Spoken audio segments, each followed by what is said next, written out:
Welcome to VT Animal Stories, where we don't just tell animal stories. We uncover the quiet power they hold to change human lives. Today's video is unlike any other.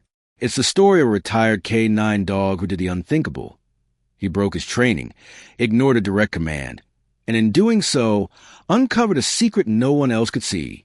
What follows is a powerful journey involving a war veteran, 3 missing children, and one dog whose bark shattered a silence deeper than any lie.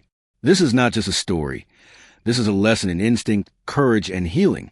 Stay with us until the very end to understand the incredible bond that saved lives, and the message we all need to hear. If this touches your heart, please leave a comment, subscribe to VT Animal Stories, and help us reach 10,000 subscribers. Your support means everything. Let's begin. If you've ever been to Atlanta's airport on a December morning, you'd know the cold doesn't come from the weather. It seeps in through the fluorescent lights, from the glass walls that never stop humming. Everything moves. Rolling suitcases, loudspeaker announcements, the scent of over-roasted coffee drifting in layers like invisible fog. George Keller sat tucked into a corner of Gate 12 security checkpoint, one hand cradling a lukewarm cup of black coffee, the other resting gently on the back of a dog lying by his feet. "Buck," he murmured, soft and low, like speaking to a friend who didn't need many words. "Let's just take it easy today. Nothing unusual, okay?" Buck didn't respond. Course he was a dog. But after nearly a decade working together, George had learned to listen to the stillness between a dog's breaths. Buck wasn't like other K9s. He didn't bark much, didn't wag unless it meant something. He was a Belgian Malinois, built like a small tank, with eyes that saw more than any scanner ever could. Buck had been through dozens of operations: explosives, narcotics, search and rescue. His record was clean, impeccable even. But lately he'd been slowing down. The muzzle a little grayer, the movements a little more careful. Like George, who, at 68, was walking a little less straight, waking up with more stiffness than dreams. They'd both earned the right to take it easy. But that morning Buck didn't relax. He twitched first, ears up, nose slightly in the air. Then suddenly stood, body tense like he'd heard something no one else did. George nearly spilled his coffee when the leash tugged hard. "Buck," he said. "Sit." Buck didn't sit. Instead, he stared straight down the hall, toward a cluster of travelers just clearing passport control. A man and a woman led 3 children, 2 boys and a little girl. The man wore a long gray coat, neat scarf, moved with calm precision. The woman, dark-haired and alert, held the girl's hand. None of the kids looked up. Something felt off. Not loud. Not obvious. Just wrong. Buck growled. Low, steady rumble. Not a bark. Not a whimper. A sound George hadn't heard in years. He followed the dog's line of sight. The children didn't speak. Didn't look around. The smallest boy stumbled, but neither adult turned to check. The girl clutched a threadbare teddy bear, its stitched leg dangling, and yet not once did she glance at the woman holding her hand. George rose slowly, his knee clicking like a rusty hinge. The dog was already pulling forward. "Where are you going, boy?" George whispered. "You're not on duty today." But Buck didn't care. He walked, not rushed, not wild, just purposeful. Like he knew exactly what waited ahead. George hesitated for only a second. He was a man who had once obeyed every command in a war zone, who knew the cost of breaking protocol. But he also remembered what it felt like when orders got people hurt. So he made a decision he hadn't made in 40 years. He followed something that wasn't a command. He followed his gut, or maybe his dog's. As they got closer to the group, George's senses kicked in. The man, tall, smooth, briefcase in hand, had the look of someone used to being waved through checkpoints. The woman kept her eyes everywhere but the children. And the children, 3 of them, each different in size and age, had the look of kids who'd been told not to speak. "Excuse me," George called out, his voice steady but firm. "Could you stop for a moment?" The man turned, smile already in place. His accent was faint European. "Is there a problem, officer?" I'm with airport security, George replied. My K9 is trained to alert to unusual behaviors. I'd like you to come with me for a brief secondary screening. We have all our paperwork, the man said, already pulling passports from his coat. These are my adopted children. Everything is in order. Buck barked. Not a polite bark. Not a questioning one. A warning. It echoed through the terminal like a fire alarm. Nearby passengers turned their heads. A security guard 2 gates down paused mid-conversation. The man flinched. And for the first time one of the children, the little girl, looked up. Right at Buck. She didn't say anything. She didn't smile. But she took 1 step closer. George saw it. Not just the step but the look. A flicker of recognition. Of something loosening. I'll need you to come with us, he said again, firmer now. The man didn't protest. The woman didn't ask why. They followed him into a side hallway, toward the glass-walled inspection room. Buck led the way, leash loose but heart taut. As they passed a mirror along the corridor, George caught something that sent a cold ripple down his spine. The man hadn't looked at the children. Not once. Not the way a parent would. Not even the way someone guarding valuables would. He looked like someone walking beside bags he didn't want to lose, but didn't care to check on. George had seen enough. He didn't know yet what the paperwork would say. He didn't know yet how far the lie went. But he knew this much. Buck had never pulled him without cause. And this time whatever Buck smelled, it wasn't explosives. It was fear. The secondary inspection room was cold in a way only government rooms could be, bright, overlit, and emotionally blank. The fluorescent lights buzzed above, and the white walls gave nothing back. It was a space built to make you feel small, forgettable. George Keller sat in the corner with Buck at his feet, the leash slack between them. The Belgian Malinois was alert but calm, eyes tracking every movement in the room like a quiet sentinel. Across the table sat a man and a woman, Nathan Laird and Alina Moore, according to the documents. With them were 3 children, 2 boys and a little girl. All 3 sat silently. No tears, no tantrums. Just the kind of eerie, quiet you never expect from kids that age. George had seen scared children before, on airport floors in war zones, sometimes in foster facilities. But this was different. These kids weren't hiding behind a parent or clutching someone's hand for comfort. They just sat still. No eye contact. No expression. Like someone had switched them off. The older boy looked to be 9 or 10, in a sports hoodie 2 sizes too big. The younger one was maybe 4, eyes dark and wide, but empty. The little girl wore a yellow dress and clutched a worn-out teddy bear, with a leg barely hanging on. But what stood out most wasn't what they were holding. It was what they weren't doing. Not one of them looked back. Not at the man. Not at the woman. Not even at each other. "Could I see your documentation again, please?"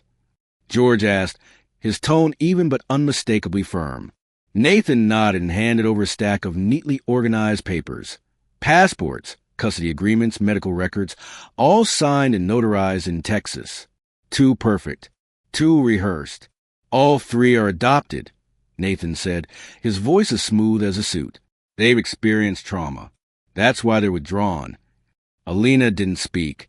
She sat stiff, one hand resting lightly on the girl's shoulder, but the touch lacked familiarity, more like a reminder to stay still than an act of comfort.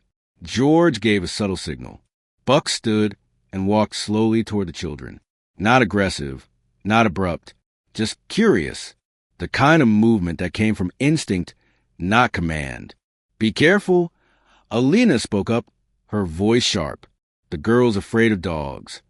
But the girl didn't flinch. Buck stopped in front of her, his eyes calm. He sat, as if waiting for permission. And then, carefully, deliberately, the little girl reached out and touched the top of Buck's head. That was all, but it was enough. George leaned slightly forward. He'd seen veterans with PTSD flinch at the sound of keys, but melt when a therapy dog brushed against their leg. Fear had its own frequency, and dogs like Buck were tuned to it better than most people. He looked back at Nathan. The dog doesn't bark unless he senses something. You understand what that means. Our paperwork is legal, Nathan replied. If there's a system glitch, that's for our lawyer to address. We've done nothing wrong. Buck began to growl. Not loud, not showy, just a low guttural sound that vibrated to the tiled floor and settled in George's chest like a warning drumbeat. George didn't react. Instead, he opened his laptop and accessed the federal biometric system. He uploaded the children's images and triggered a fast-track identity scan, matching facial markers and digital passport data with Interpol's missing child database. Results usually took 15 minutes. This time, it took less than 5. Match found. Red alert. 3 names appeared. None of them matched the passports in George's hand. Claire Rasmussen, 6, missing from Boise, Idaho. Mateo Hernandez, 4, disappeared from Monterrey, Mexico. Jakub Nowak, 9, abducted near Krakow, Poland. George closed the laptop slowly. Every muscle in his face tightened. He turned toward the children. Claire was still petting Buck. Mateo was curled up on the bench, eyes barely open. Jakub stared straight ahead, unmoving. He didn't need confirmation from anyone else. He knew these kids hadn't been rescued. They had been stolen. Marla, a social worker from the Child Protective Services team, entered the room. She moved with calm experience and carried no clipboard, no badge, just a small box of crayons and a stack of blank paper. She sat on the floor in front of the children. No questions, she said softly. Just draw me something. Anything you want. The kids didn't answer. She laid out the crayons, then sat back. Slowly, Jakub reached for a black crayon. He started with a dog, then a plane, then a man, faceless, but with sharp lines or eyebrows that cut across the page like blades. Marla didn't speak. She waited. That's Buck, isn't it? She asked after a while. Jakub gave a tiny nod. And this man, she whispered, is he your father? The boy gripped the crayon tighter. His fingers turned white. Then he dropped it. No, he said, barely audible. But the sound hit the room like a gunshot. Everyone stopped. Marla glanced at George. Buck moved closer and lay down beside Jakub, placing his snout gently on the boy's leg. Jakub didn't move, but his shoulders fell, like he'd been carrying a weight he didn't realize until it eased. Do you want to tell me your real name? Marla asked. Another pause. Then, softly, Jakub. George turned back to the screen, then to the children again. No one told them what to say. No one forced the truth. But something or someone had given them permission to stop being silent. Maybe it was the crayons. Maybe it was Marla. But more likely, it was a dog lying beside them, who hadn't asked them to explain themselves, only offered warmth and stillness. George stood slowly and said to no one in particular. They didn't say a word when we asked, but they spoke the moment Buck walked in. And in that moment he understood, sometimes the most powerful truth comes from those who never raise their voice. Marla had worked with children for over a decade. She'd heard screams in the middle of the night, held trembling hands during court hearings, and waited through silence that felt more like thunder. But this was different. Inside the quiet room of the Child Advocacy Center, there were no screams, no tears, just 3 children, 3 blank sheets of paper, and a box of crayons in the center of the table. The first to reach for a crayon was Jakub, the oldest. He picked up a dark green one, slowly, like it might burn him. His fingers hesitated at the page before finally pressing down. He didn't speak. He drew. First, a dog, blocky and uneven, but unmistakably Buck, with one ear cocked and a tail curled awkwardly behind. Next, a plane, small and tilting to the side. And then, between the two, a figure. A man, his face empty except for thick, straight eyebrows drawn like prison bars across his forehead. Marla crouched beside him, not too close. That's Buck, right? She asked gently. Jakub nodded, barely perceptible. And this man, is he your dad? His hand froze, then gripped the crayon so tightly it snapped in half. He let the pieces fall to the floor. No, he whispered. The word was barely there, a breath more than a voice. But the room heard it, felt it. It was a kind of word that didn't need to be loud to be true. Marla didn't speak. Neither did George, who stood just outside the half-open door, watching through the narrow glass pane. It was Buck who moved. The dog stepped forward, slow and steady, and laid down beside Jakub. No bark, no command, just presence. Jakub didn't pet him, but he didn't pull away either. And that was everything. Next to them, Claire, the little girl, had been scribbling slowly. Her page was mostly gray, shaded walls, a window with no view, a single small bed in the corner. Her teddy bear, the one she never let go of, was drawn lying in the corner, just like in real life, with one leg frayed and hanging by a thread. "Do you want to tell me your name?" Marla asked softly. Claire didn't answer at first, but her hand stopped moving. Finally, she said, "Claire." Then she added, not the name in the papers. George caught his breath. Claire Rasmussen, 6 years old, missing from Boise, Idaho, reported abducted nearly 3 months ago. Her mother had filed every report, called every hotline, but no trace had ever surfaced. Until now. "I knew it," Marla whispered, not to the child, but to herself. "Do you know where your mom is?" she asked carefully. Claire glanced at Buck, then back to her drawing. "She told me," the little girl murmured, "if I ever got taken, I should say I was looking for her." Marla swallowed hard. It wasn't just what she said, it was how she said it, like a line she'd memorized from a bedtime story that never ended. The youngest, Mateo, didn't draw much. Just one image. 3 children in a small, dark van, eyes closed, mouth shut. Over them, a man with a hand over each head, like a puppet master. "Can you tell me what happened?" Marla asked. He shook his head, then looked at Buck. "He knew," the boy said, before anyone else. George leaned against the wall outside the room, his eyes closed. The words hit him like a delayed explosion. Inside, the crayons kept moving. None of the drawings were pretty.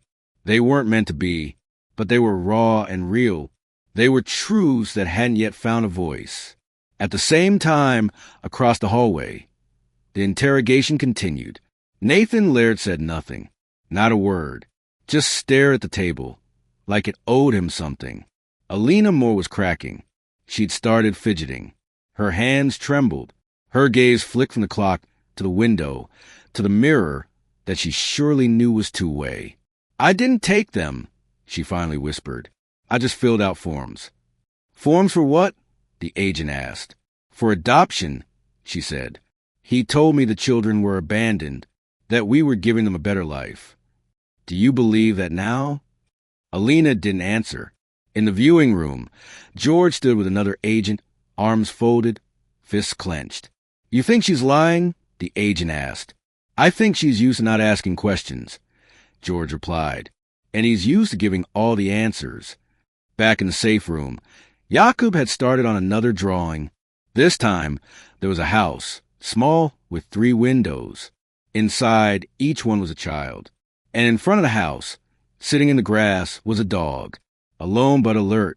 He wrote a sentence at the bottom of the page in large, blocky letters. "We didn't say anything because no one asked the right way."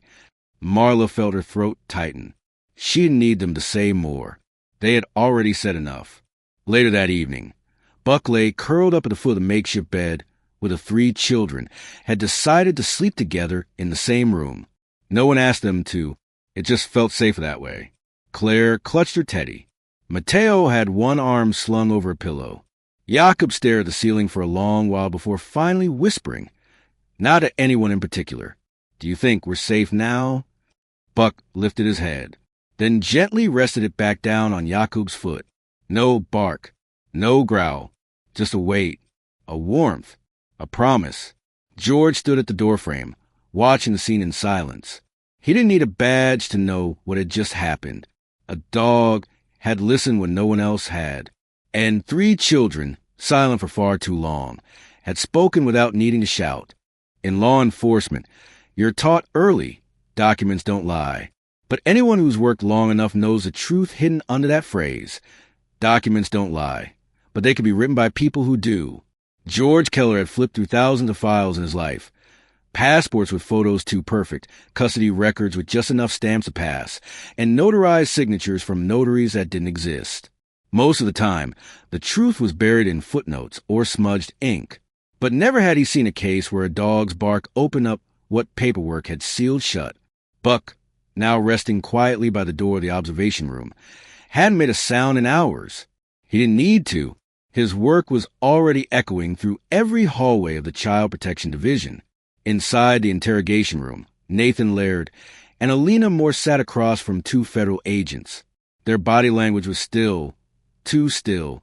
Nathan adjusted his cufflinks, unbothered. Alina kept her hands folded in her lap, like she was waiting for a train, not a possible life sentence. What chilled George most wasn't their silence. It was that neither of them had asked where the children were. Not once. Not even a passing concern. That alone told him more than any file ever could. Back at the safe room, Marla was helping the kids settle in. Mateo had fallen asleep with Buck's paw touching his shoulder. Claire was humming, quiet and off-key, but it was sound. And Jakob sat at the window, tracing the morning sun on the glass with his finger. George opened his laptop and ran the full biometric scans again, this time connected to Interpol, FBI databases, and the U.S. Missing Children's Registry. Within minutes, all three hits confirmed. Claire Rasmussen, age 6, abducted from Boise, Idaho, outside her school. Mateo Hernandez, age 4, last seen in Monterrey, Mexico. Jakob Nowak, age 9, taken from Krakow, Poland, while walking home from piano lessons. Each had been missing for more than 30 days. Each had a parent or guardian still searching. And yet, their names have been wiped clean from every official document now tied to Nathan and Alina. Claire's new ID listed her as Emily Laird. Mateo's birth date had been changed by 2 years. Jakob's last name had been altered by 1 letter, just enough to avoid red flags in a system built on precision. George leaned back in his chair, exhaling slowly. This wasn't a mistake, he muttered to himself. This was a system. In the other room, an agent laid the evidence in front of Alina. There are multiple false notary stamps, sealed custody forms issued from offices that don't exist, and international wire transfers in your name linked to adoption brokers flagged by Interpol. The agent said, "Do you want to talk now?" Alina blinked. "I didn't take the children. I never even met them before 2 weeks ago. You signed off on every document. I was told they were orphans," she whispered. "And you never asked why they never spoke? Never smiled? Never called you Mom?" Alina opened her mouth, then closed it. Nathan said nothing. He just leaned back in the chair and smiled slightly. "I have lawyers," he said. "You don't have immunity," the agent replied. "Not from this." Nathan shrugged. "You're chasing a ghost trail. Everything on paper says those kids are mine." "No," George said quietly, stepping into the room. "Everything on paper says those kids belong to someone who didn't ask where they came from. You just made sure the paperwork made sense." Nathan finally looked up at George. "And who are you?" George didn't answer. He just let Buck step into the room, leash off. The children weren't with him, but somehow his presence carried them with him. Nathan didn't flinch, but for the first time, he didn't look confident either. Outside, a larger investigation had already begun. Emails traced to shell organizations in Texas, Arizona, and Luxembourg, a network of emergency adoptions fast-tracked through fake courts. At least 7 other children now flagged as possible victims, some still missing, some already placed in homes too far, too late. Marla stood by the doorway as George briefed the district attorney. "Why, Buck," she asked later, "why did he bark at them and not others?" George thought for a moment. "Because he wasn't trained to smell lies," he said. "He was trained to detect threat. And sometimes the threat isn't explosives or drugs. It's what people feel in their bones but can't say out loud." Marla nodded, her voice soft. The kids never said a word. But when Buck walked in, they didn't have to. By late afternoon, Claire began drawing again. Mateo joined her with colored pencils. And Jakob, the one who hadn't spoken until Buck sat beside him, started writing. Short sentences, pieces of memory. He drew what looked like a van. A hallway. A locked door. George passed a room and paused. He didn't enter. He just stood there, one hand on the doorframe, letting the moment be theirs. He didn't need a badge or rank. Not today. What mattered was this. 3 children were still breathing, still drawing, still naming themselves piece by piece. And a dog, who once barked out of turn, had started something no system could have caught, because the paperwork had been perfect, but the heart had never been fooled. Night came slowly to the Child Protection Center just outside Atlanta, not like a curtain falling, but more like a heaviness settling in the walls. The lights dimmed but didn't comfort. The air turned cooler but didn't soothe. No one really slept that night. Not the staff, who watched monitors from behind tired eyes. Not George, who sat in the break room with a cup of coffee gone cold. Not even the children, who lay in borrowed beds, too quiet for sleep. And not Buck, who stayed awake by the doorway, his ears perked, his body still but alert. Claire lay curled beneath her blanket, the faded teddy bear tucked under her chin. Mateo mumbled in his sleep, clinging to the corner of his pillow, like it might float him back to a world where people didn't lie. Jakob kept his eyes open, staring at the ceiling, as if trying to memorize every crack in it, just in case this place vanished when he blinked. Marla was still up too. She sat at a small desk in the staff lounge, sipping herbal tea she wouldn't finish, scrolling through old news reports, missing child bulletins, reports dismissed as likely runaways, interviews with heartbroken parents who had been quietly buried under bureaucracy. George walked in and handed her a brown paper bag with 2 muffins inside. He didn't say a word, just set it down and took the chair across from her. "They still haven't confessed," she said after a while. "I didn't think they would," George replied. "People like that don't break. Not in ways we expect." She leaned back. Alina's starting to slip. You can see it in the way she holds her hands. But Nathan? He's too calm. Like this is just another flight delay. George rubbed his jaw. Because to him, it probably is. Marla looked toward the hallway. "Claire asked me something before she tried to sleep." "What was it?" She said, "If someone does everything so perfectly wrong, how do people even know it's wrong?" George didn't answer. He didn't need to. The weight of the question filled the room like smoke. In the interrogation room, Alina Moore sat barefoot, her knees pulled up to her chest. She'd stopped asking for a lawyer, stopped adjusting her hair. She stared at the table with eyes that no longer blinked as much. Across from her, the lead investigator tapped the edge of a folder slowly. "Do you remember signing this?" he asked, sliding a copy of the custody form across the table. She nodded. "Did you read it?" Another nod. "Did you ever ask where the children came from?" Alina swallowed. "He told me they were abandoned, that we were giving them a better life." "Did they look like children being rescued?" Alina didn't respond.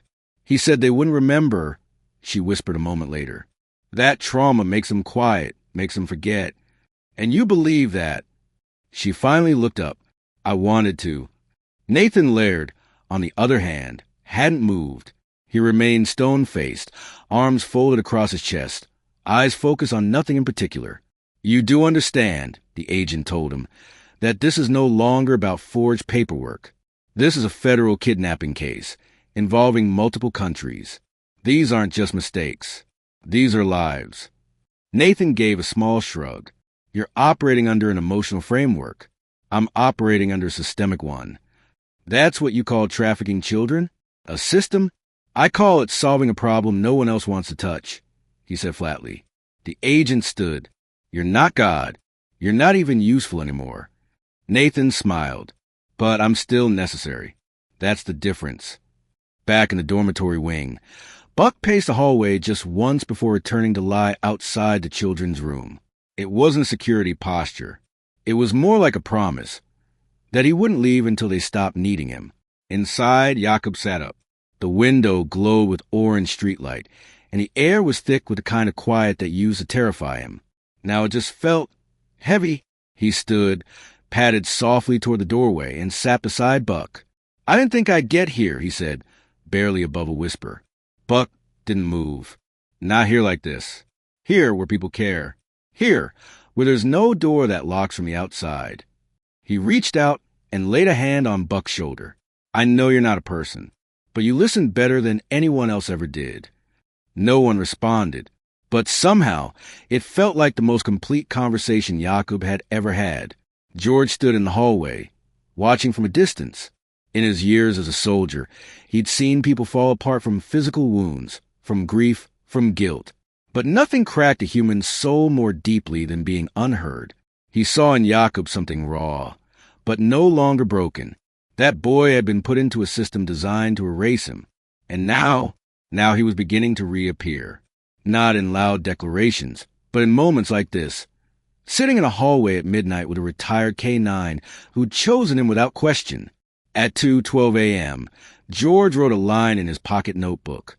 We think trauma is explosion, but sometimes it's the silence afterward that kills you. The next morning, the sun came in slow and pale, like it didn't want to intrude. Claire was already awake, sitting cross-legged on her bed, brushing her teddy bear's fabric ear with a toothbrush Marla had given her. Mateo sang under his breath, something soft and tuneless, while flipping through a picture book. Jakob was back at the desk, writing something in short lines like poetry. George didn't interrupt. He didn't need to. They were beginning to heal. And Buck stretched, yawned, and settled into the spot between all three beds, tail gently sweeping the floor. Because sometimes justice isn't about handcuffs or courtrooms. Sometimes it's about a dog lying quietly at the center of three fragile beginnings. Rays stay until no one is afraid of the dark anymore. Jakob began drawing again on the third morning. He sat by the small wooden desk in the sunlit corner of the protection center, a blank page in front of him and a colored pencil clutched between his fingers like it might vanish if he let go. At first, it was just shapes, lines that meant nothing, angles that looped into silence. Then came a dog, slightly too big for the page, one ear off-center, the tail curling in an awkward half-circle. Buck. Then he drew a house, small, uneven, with a slanted roof and three windows. In front of the house, three children. Each held a piece of string that led, not to balloons, not to kites, but a Buck who stood at the front of the page like an anchor. Marla noticed from across the room. She didn't say anything right away. She'd learned that with some kids, the first story they're willing to share comes in crayon, not words. Do you want to get a title? She asked gently after a while. Jakob hesitated. Then, in slow, deliberate print, he wrote across the top, No one led us. We followed him. Over by the door, Buck lay with his head on his paws, eyes half closed. But when Marla read the title aloud under her breath, Buck opened one eye and flicked his tail once, like he knew. That same morning, George Keller showed up with a brown bag full of muffins and 2 cartons of chocolate milk. For the crew, he said, placing them on the table with a small smile. They're doing better, Marla said. Claire's talking more. Mateo's drawing rainbows. And Jakob, she nodded toward the boy still at the desk. He's beginning to tell the truth in pictures. George followed her gaze. And Buck, Marla smiled. He's still stationed right in the middle of them, like a heartbeat they all trust. George hesitated before speaking again. He's officially retired as of this morning. No more deployments. No more duty roster. Marla's smile faded slightly. So where does it go now? There are a few families from the force who've offered to adopt him, George said. But this morning, Jakob asked me if Buck could stay. And what did you say? I didn't. That's not my answer to give. That afternoon, the backyard of the center looked almost like an ordinary playground. Mateo tossed a small red ball. Buck chased it without hesitation, ears flopping as he ran, like a dog with no history of badges or bomb squads. Claire clapped when Buck caught the ball midair, giggling so hard she fell back onto the grass. She hadn't laughed like that since she arrived. He's funny, she said to Marla, who sat beside her on the porch steps. Like, not on purpose funny. Just like he doesn't know he's saving us again and again. Marla nodded. That's kind of his superpower. Claire tilted her head. Do dogs know when they're heroes? Marla looked at Buck, now laying belly up in the sun, letting Mateo poke his nose with a daisy. Maybe, But I think Buck cares more about whether you're okay than whether anyone claps for him. Jakob stood alone at the far end of the yard. George walked over and stood beside him, not speaking at first. "You thinking about something?" George asked finally. Jakob nodded. "I'm scared if I laugh too much, this will disappear." George crouched beside him, knees popping like dry twigs. "You ever hear about the first time I smiled after my leg got injured in the service?" he asked. Jakob shook his head. "I was in a hospital bed. Couldn't move my left side. I thought I was done. And one day, a nurse brought in a therapy dog. Big yellow lab. Drooled on everything. He sat by the bed, didn't do a thing but stare at me. For 30 minutes. Just stared. And I laughed. First time in months." Jakob looked at him, curiosity breaking through the usual stillness. "You think I'm allowed to laugh again?" George nodded. "You're more than allowed, kid. It's how you prove you made it." Jakob's shoulders relaxed just enough for sunlight to catch the edge of his cheek. Later that day, the state called a meeting, one with attorneys, federal reps, and advocates from 3 countries. The question on the table: where would the children go? Claire's mother was still undergoing psychiatric care. Mateo's family had not yet been found. Jakob's relatives in Poland had been located, but communication had been slow and uncertain. "We can place them into temporary federal foster care," one caseworker suggested. George sat up straighter. "Or I can take them. Temporarily. For now." The room went quiet. "I'm not rich. Don't have a fancy house. But I've got a porch, a decent backyard, and a dog they already trust." "You be willing to foster all 3? Someone asked. "I'm not trying to be their father," George said. "But I can keep a light on. I can keep them from being moved again and again." "And Buck?" Marla asked. George looked down at his feet, where Buck was already laying beside his chair, as if he'd been included in the conversation from beginning. "If the kids wanted to stay, I think Buck already decided where he belongs." That night, as the sun sank behind a line of trees outside the center, Claire, Mateo, and Jakob were asked the same question. "If you could live anywhere, for now, where would it be?" Claire answered without hesitation. "Wherever Buck is." Mateo added, "If Buck has a garden, I'll plant carrots." Jakob didn't speak. Instead, he handed Marla a new drawing. 3 windows, 3 kids, a dog on the porch, and on the roof, in careful lettering, the words, "Home is where no one has to ask if they're allowed to stay." George read it twice before his throat let him breathe again. And Buck? Buck wagged his tail once and rested his head on the boy's foot, as if to say, "You're already home." George Keller's house sat on the edge of southern Atlanta, nestled between an aging grove of pecan trees and a fence he had repaired more times than he could count. It wasn't big. It wasn't modern. But it was quiet. It had a wide porch that soaked in sunlight every morning, and a screen door that creaked a way that felt more welcoming than worn. It became home, almost by accident, for 3 children who'd been lost and a dog who'd simply refused to stay silent.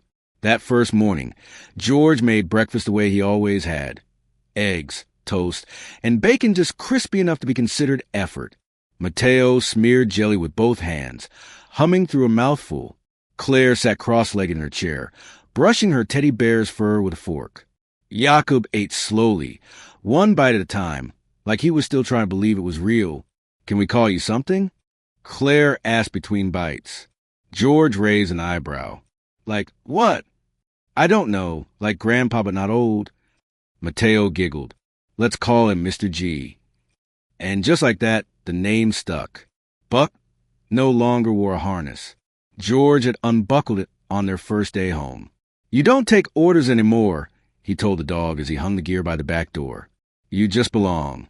And Buck did. He followed the kids through the garden, curled up on the porch during homework hour, and slept between their beds at night. If someone cried out in their sleep, he was there before George could make it down the hall. Marla came by every few days with paperwork, forms, and updates. She always brought cookies. Claire always insisted on serving them. "They're different now," she told George one afternoon as they watched the kids run barefoot in the backyard. "Not fixed, not healed, but lighter. George nodded. That's all I can hope for. Just to give them something they don't have to fear losing. Word spread, slowly, about what had happened at the airport. About how one dog had interrupted what no scanner, officer, or document could catch. George didn't do interviews. He said no to reporters. When a news crew showed up, Mateo pointed at Buck and said, "He's a famous one," and then ran off to chase butterflies. Claire started drawing again, but this time her skies weren't gray. They were messy shades of blue and gold and pink. Jakob wrote short stories, some real, some not, but they all ended with someone being found. And Buck? Buck sat beside them, sometimes quiet, sometimes watching, always there. One day, a letter arrived from Poland. Jakob's relatives, an uncle and an older cousin, had been found. They wanted to speak with him. The agency offered to arrange a call. "Do you want to talk to them?" Marla asked gently. Jakob stared out the window for a while before answering. "Yes, but not yet." George understood. "Whenever you're ready, kid. You don't owe anyone your pace." That same week, Mateo started planting carrots. "They won't grow straight," he warned. "That's okay," George said. "Nothing around here grows in a straight line." Claire made a sign from an old wood plank and painted it herself. It read, "A four-legged hero lives here." She hammered it into the soil next to the carrot bed. Buck sniffed it once and then laid down beside it like he approved. A few weeks later, a small ceremony was held at the Department of Justice. Buck was awarded a Medal of Valor for his service and his defiance. George accepted the plaque on Buck's behalf.